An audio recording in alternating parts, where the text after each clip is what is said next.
Bismillahirrahmanirrahim. Today's topic of discussion is adrenocorticosteroid or adrenocortical antagonist. Okay.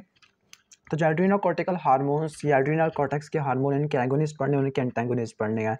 Mainly adrenal cortex के 3 hormones होते हैं। आपको पता है कि जोना ग्लोमेरुलुसा से प्रोड्यूस होता है, मिनरलोकॉर्टिकॉइड फेसिकुलेटर से प्रोड्यूस होता है, ग्लूकोकॉर्टिकॉइड और जोना रेटिकुलारिस से प्रोड्यूस होते हैं एंड्रोजन्स। लेकिन इस एंड्रोजन्स को आपने इस चैप्टर के अंदर नहीं पढ़ना, बल्कि एंड्रोजन्स को आपने गोनेडल हार्मोन एंड इनहिबिटर के अंदर पढ़ना है। यहाँ पर आपको एंड्रोजन नजर आ जाएगा, टेस्टोस्टेरोन वगैरह। तो एंड्रोजन के एगोनिस्ट और इसके एंटागोनिस्ट आपने नेक्स्ट चैप्टर में पढ़ने हैं। तो सिर्फ इस चैप्टर के अंदर आपने मिनरलोकॉर्टिकॉइड और ग्लूकोकॉर्टिकॉइड इनके फंक्शन को देखना है, इनके एगोनिस्ट को, इनके एंटागोनिस्ट को। एगोनिस्ट किस कंडीशन के अंदर इस्तेमाल होते हैं, एंटागोनिस्ट किस कंडीशन के अंदर इस्तेमाल होती है। एक बेसिक पैरामीटर आपने एंडोक्राइनोलॉजी के अंदर समझना है कि जब भी किसी हार्मोन की डेफिशिएंसी होगी, ठीक होगी, या कोई ऐसा डिजीज़ होगा जिसने हार्मोन के फंक्शन को डिप्रेस कर दिया, तो आप एगोनिस्ट यूज़ करोगे। और किसी भी हार्मोन का प्रोड्यूस कराने वाले एंडोक्राइन टिश्यू या ऑर्गन का कैंसर होता है, ठीक है, तो कैंसर के केस के अंदर आप उसके एंटागोनिस्ट यूज़ करोगे। ठीक हो गया। अब आपने ग्लूकोकॉर्टिकॉइड और मिनरलोकॉर्टिकॉइड दोनों के एगोनिस्ट और एंटागोनिस्ट पढ़ने का। ठीक हो गया। तो पहले एगोनिस्ट में ग्लूकोकॉर्टिकॉइड एज इट इज़ ही एगोनिस्ट का काम करते हैं, जबकि इनके एंटागोनिस्ट क्या क्या होते हैं वो हम देख लेते हैं। स्टार्ट करते हैं हम, कहाँ से स्टार्ट करते हैं? स्टार्ट करते हैं मिनरलोकॉर्टिकॉइड से। आपको पता है कि जो मिनरलोकॉर्टिकॉइड होते हैं हमारे ज़ोना ग्लोमेरुलोसा से प्रोड्यूस होते हैं। एड्रिनल कॉर्टेक्स का पार्ट होता है ज़ोना ग्लोमेरुलोसा, इसने प्रोड्यूस करना है एल्डोस्टेरोन। एल्डोस्टेरोन ने प्रोड्यूस होना ज़ोना ग्लोमेरुलोसा से। लेकिन इस एल्डोस्टेरोन को कंट्रोल करने वाले बहुत सारे पैरामीटर्स होते हैं। एल्डोस्टेरोन की सिक्रेशन करता होता है एंजियोटेंसिन 2 कंट्रोल करता है।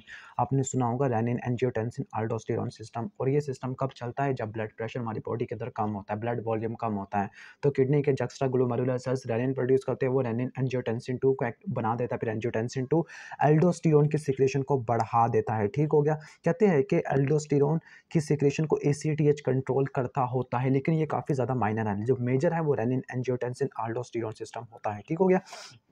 तो मेनली जो मेजर जो नेचुरल मिनरलोकॉर्टिकॉइड होगा वो होगा एल्डोस्टेरोन। और जो दूसरे मिनरलोकॉर्टिकॉइड जो फार्माकोलॉजी के अंदर आपने पढ़ने हैं उसका है डीऑक्सीकोर्टिकोस्टेरोन। ये कौन सा कंपाउंड है? जब आप इसके बायोसिंथेटिक पाथवे को देखोगे, वैसे आप याद करने की कोई ज़रूरत नहीं है, क्योंकि इसको हम फिजियोलॉजी के अंदर कवर कर चुके थे। लेकिन अगर फिर भी आप यहाँ से देखो कि ये कोलेस्ट्रॉल से पहले प्रेग्नालोन बनता है, प्रेग्नालोन से प्रोजेस्टेरोन बनता है, प्रोजेस्टेरोन से 11 डीऑक्सीकोर्टिकोस्टेरोन और फिर कोर्टिकोस्टेरोन और फाइनली एल्डोस्टेरोन बनता होता है। इस पाथवे में यहाँ पे जो दरमियान में जो इंटरमीडिएट है ये क्या है? 11 डीऑक्सीकोर्टिकोस्टेरोन। ये भी, इसके पास में मिनरलोकॉर्टिकॉइड एक्टिविटी होती है। ठीक हो गया। इसके साथ फ्लूट्रोकोर्टिसोन। फ्लूट्रोकोर्टिसोन ये वो कंपाउंड है जिसके पास कुछ ना कुछ ग्लूकोकॉर्टिकॉइड एक्टिविटी भी होती है। अगर आप इस टेबल में से देखो कि एल्डोस्टेरोन के पास साल्ट रिटेनिंग एक्टिविटी कितनी ज़्यादा है, लेकिन इसके पास एंटी इन्फ्लेमेटरी एक्टिविटी, इस टेबल में जो एंटी इन्फ्लेमेटरी एक्टिविटी है ये शो कर रही है ग्लूकोकॉर्टिकॉइड एक्टिविटी को, और जो साल्ट रिटेनिंग एक्टिविटी है ये मिनरलोकॉर्टिकॉइड को शो कर रही है। तो दूसरा हार्मोन है फ्लूट्रोकोर्टिसोन है। तो फ्लूट्रोकोर्टिसोन के रिलेटिवली ज़्यादा ड्यूरेशन होता है, तो जिसकी वजह से हम इसको ज़्यादा प्रेफर करते होते हैं। किस कंडीशन के अंदर? उस कंडीशन के अंदर जब एल्डोस्टेरोन की सिक्रेशन कम हो जाती है, फॉर एग्जांपल एड्रेनलेक्टमी में या एड्रीनल ग्लैंड की रिमूवल में, ठीक है, इसमें आपको ज़रूरत पड़ जाती होती है। तो ये तो हमने पढ़ लिया मिनरलोकॉर्टिकॉइड। Okay, mineralocorticoid. अब हम पढ़ लेते हैं ग्लूकोकॉर्टिकॉइड का। तो ग्लूकोकॉर्टिकॉइड का होता है क्या? ग्लूकोकॉर्टिकॉइड में आपको मेनली जो आता है कोर्टिसोल आता है। इसका मैकेनिज्म ऑफ एक्शन क्या है? कोर्टिसोल क्या करता है? सेल में जाके अंदर आता होता है, जिसका जो रिसेप्टर है साइटोसोल के अंदर पड़ा हुआ है, और उसके साथ कुछ और चीज़ें भी लगी हुई होती है, जैसे हीट शॉक प्रोटीन और दूसरे प्रोटीन मालिक्यूल जो इस रिसेप्टर को इनएक्टिवेट करती है। जैसे ही जो स्टीरॉयड होता है प्लाज्मा में कोर्टिकोस्टेरॉयड बाइंडिंग ग्लोबुलिन से बाइंड होता है, जैसे स्टीरॉयड अंदर आता है तो फिर ये रिसेप्टर में से ये इनहिबिटरी प्रोटीन को भगा देता है, जिसकी वजह से ये रिसेप्टर के पास कन्फर्मेशनल चेंज आती है, जिसकी वजह से रिसेप्टर की स्टेरॉइड के लिए एफिनिटी बढ़ जाती है। फिर हार्मोन रिसेप्टर कॉम्प्लेक्स बनता है। फिर जब हार्मोन रिसेप्टर कॉम्प्लेक्स बनता है तो इनिशियली मोनोमर होता है, लेकिन फिर इसकी डायमेराइजेशन होती है। जब इसकी डायमेराइजेशन होती है तो ये कॉम्प्लेक्स एक्टिवेट होता है। फिर ये न्यूक्लियस में जाएगा, न्यूक्लियस में प्रोमोटर रीजन पे जाके बाइंड करेगा, जो होगा ग्लूकोकॉर्टिकॉइड रिस्पॉन्स एलिमेंट, और यहाँ पे स्पेसिफिक जीन की एक्सप्रेशन को कंट्रोल करेगा, ट्रांसक्रिप्शन को, ट्रांसलेशन को कंट्रोल करता होता है। ठीक हो गया। अब ग्लूकोकॉर्टिकॉइड के क्या क्या ऑर्गन और टिश्यू इफेक्ट होते हैं? तो पहला मेटाबॉलिक इफेक्ट है, ग्लूकोनियोजेनेसिस को बढ़ाता है, जिसकी वजह से ब्लड ग्लूकोज लेवल बढ़ता है। तो पहला एक्शन क्या हो गया? ग्लूकोनियोजेनेसिस। दूसरा एक्शन ये है कि मसल प्रोटीन के प्रोटियोलाइसिस को बढ़ा देता है, जिसकी वजह से ब्लड अमाइनो एसिड के लेवल ज़्यादा हो जाएगा, ब्लड ग्लूकोज लेवल भी ज़्यादा हो जाएगा, और इसकी वजह से ब्लड ग्लूकोज लेवल के ज़्यादा होने की वजह से कंपनसेटरी इंसुलिन की सिक्रेशन होगी।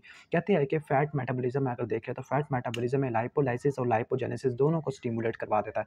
इसकी वजह से होता यह है कि जो एब्डोमिनल फैट है वहाँ पे लाइपोलाइसिस होती है। एब्डोमिनल फैट वो हमारा शोल्डर में बैक में और फेस में आना शुरू हो जाता है, जिसकी वजह से कुशिंग सिंड्रोम के अंदर आपने पढ़ा होगा मून्स फेस हो जाता है, बुफेलो लाइक टॉर्स। तो इसी वजह से होता है कि एब्डोमिनल फैट मोबिलाइज होकर फेस और नेक पे बैक पे आ गया। कैटाबॉलिक इफेक्ट क्या क्या होते हैं, मसल प्रोटीन के कैटाबॉलिज्म करवा देता है, इसके साथ lymphoid tissue, connective tissue, fatty tissue, skin tissue, इन सब की वेस्टिंग करवा देता है, इन सब की वेस्टिंग करा देता है। बोन्स की प्रोटीन्स होती है कोलेजन, इनकी भी डिग्रेडेशन करवा देता है, जिसकी वजह से ऑस्टियोपोरोसिस हो सकती है, बच्चों में ग्रोथ की रिटार्डेशन करवा देता है।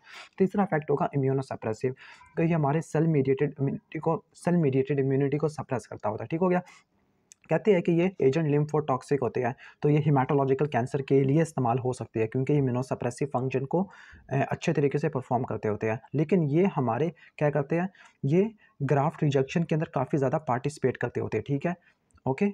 जो ग्राफ्ट रिजेक्शन होता है, ग्राफ्ट रिजेक्शन को मिनिमाइज करने के लिए किसी बाहर का टिश्यू आपने किसी और के अंदर लगा दिया, तो उस डोनर का जो होगा, ठीक है, डोनर का जो लग गया रेसिपिएंट के अंदर, तो रेसिपिएंट का इम्यून सिस्टम एक्टिवेट हो जाएगा, तो उसको इम्यून सिस्टम को सप्रेस करने के लिए, ग्राफ्ट रिजेक्शन को डिले करने के लिए हम इसको यूज़ करते होते हैं। इसके अलावा हिमाटोलॉजिकल कैंसर वगैरह में भी एंटी इन्फ्लेमेटरी के ग्लूकोकॉर्टिकॉइड एंटी इन्फ्लेमेटरी होती है, क्या करते हैं, न्यूट्रोफिल की काउंट को बढ़ाकर लिम्फोसाइट की काउंट को कम कर देते हैं, यूजिनोफिल, बेसोफिल, मोनोसाइट इनको कम कर देते हैं। आपने ये वाला अच्छे तरीके से याद रखना है कि किन को कम करेगा, किन को ज़्यादा करेगा।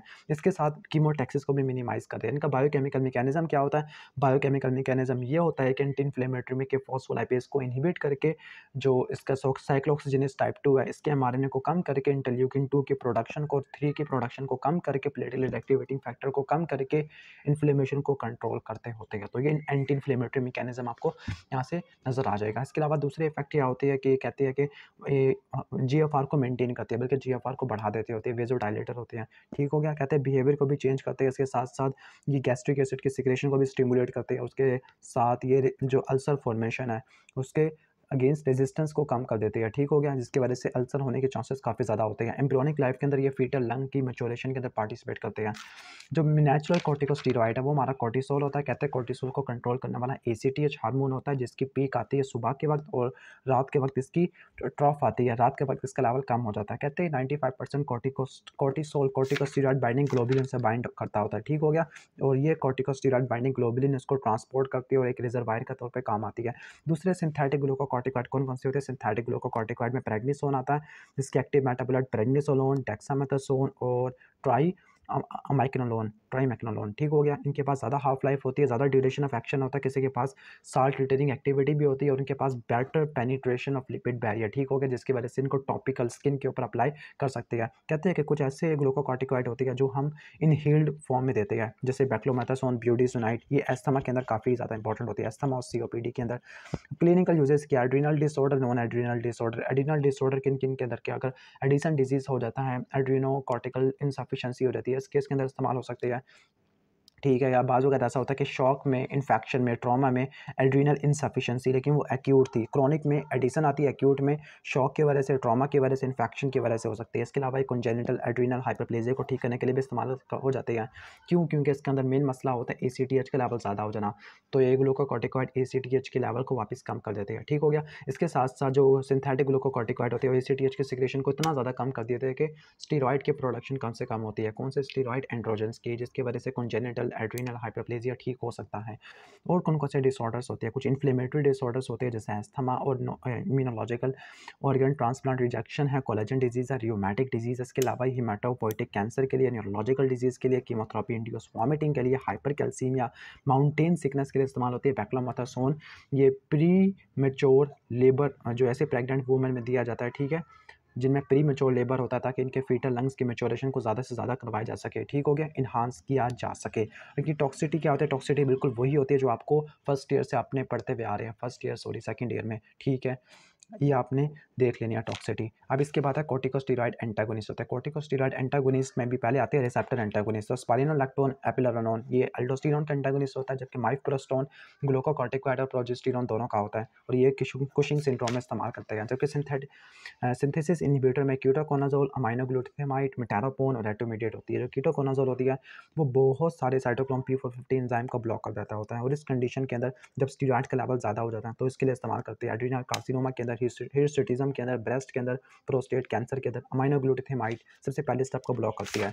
कोलेस्ट्रॉल प्रेगनेजोल में कन्वर्ट हो रहा है अमाइनोग्लूटामाइड। और इसके बाद नेक्स्ट है जो मेटारोपोन है, मेटारोपोन क्या करती है, कोर्टिसोल की सिंथेसिस को ब्लॉक कर देती है। ठीक हो गया, तो ये एड्रीनल फंक्शन को टेस्ट करने के लिए इस्तेमाल करती है। जबकि एटोमीडिएट ये जनरल एनेस्थेटिक ड्रग है एटोमीडिएट, ठीक है।